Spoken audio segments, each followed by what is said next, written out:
জঙ্গিদের কার্যত বারান্দা হয়ে যাচ্ছে, জঙ্গিদের জামাই আদর করা হচ্ছে, রাজ্যের পুলিশ কিচ্ছু জানে না।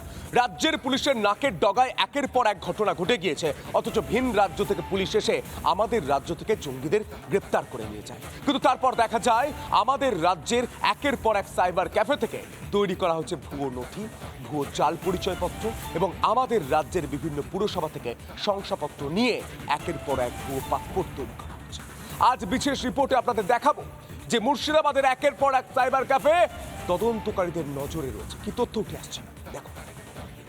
মুর্শিদাবাদ থেকে ধৃত জঙ্গি মিনারুল শেখ আব্বাস আলী সহ কেরল থেকে ধৃত জঙ্গি সাদ রাধিকা জিজ্ঞাসাবাদে এবার গোয়েন্দাদের নজরে এসেছে বিভিন্ন সাইবার ক্যাফে। মুর্শিদাবাদ জেলার বিভিন্ন সাইবার ক্যাফেগুলোকে কার্যত মাধ্যম হিসেবে ব্যবহার করেছিল এই জঙ্গিরা।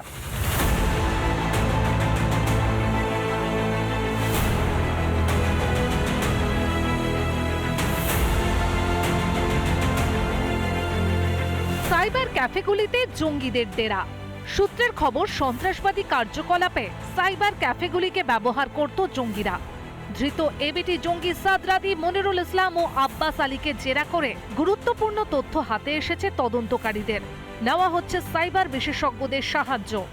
এই সাইবার ক্যাফেগুলোকে ব্যবহার করা অত্যন্ত সহজ, যে কেউ যখন তখন চলে যেতে পারে এই সাইবার ক্যাফেতে এবং তাদের যে সমস্ত জাল ডকুমেন্টস, কিছু পয়সা দিলেই সেই সাইবার ক্যাফের কর্মীরা সেই জাল ডকুমেন্টসগুলো অনায়াসেই বানিয়ে দিতে পারে।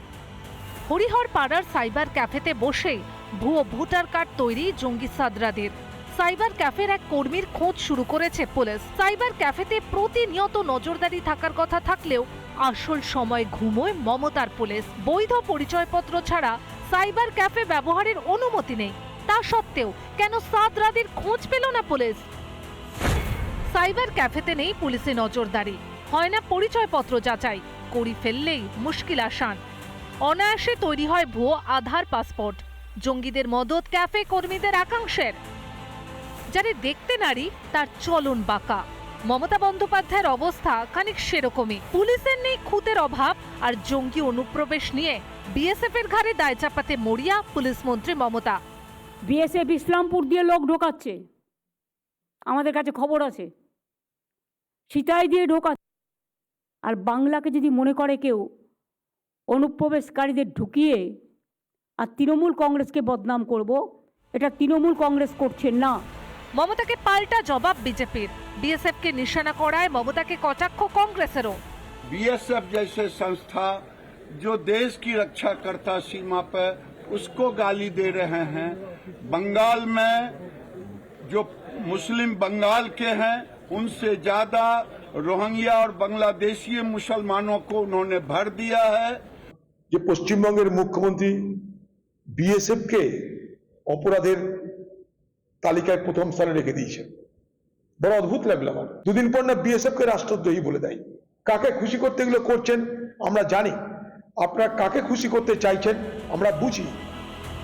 জঙ্গি ধরতে আগ্রহ নেই, তৃণমূল নেতাদের তল্পি বাহকতা ও তোলাবাজিতেই ব্যস্ত রাজ্য পুলিশ।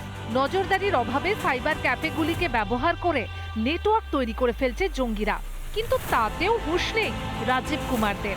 উল্টে পুলিশের দোষ না দেখে বিএসএফকে অপমান করতে ব্যস্ত মুখ্যমন্ত্রী। রাজনীতি করতে গিয়ে রাজ্যবাসীর সুরক্ষা নিশ্চিত করতে পারবেন তো মমতা? ভাস্কর বসু ও ইন্দ্রাশিস বাগচির রিপোর্ট, রিপাবলিক বাংলা। নানা ধরনের কন্টেন্ট দেখার জন্য লাইক করুন, শেয়ার করুন আমাদের ফেসবুক পেজ, সাবস্ক্রাইব করুন আমাদের ইউটিউব চ্যানেল। পাশাপাশি অন্যান্য ব্রেকিং নিউজের জন্য অবশ্যই চোখ রাখুন রিপাবলিক বাংলায়।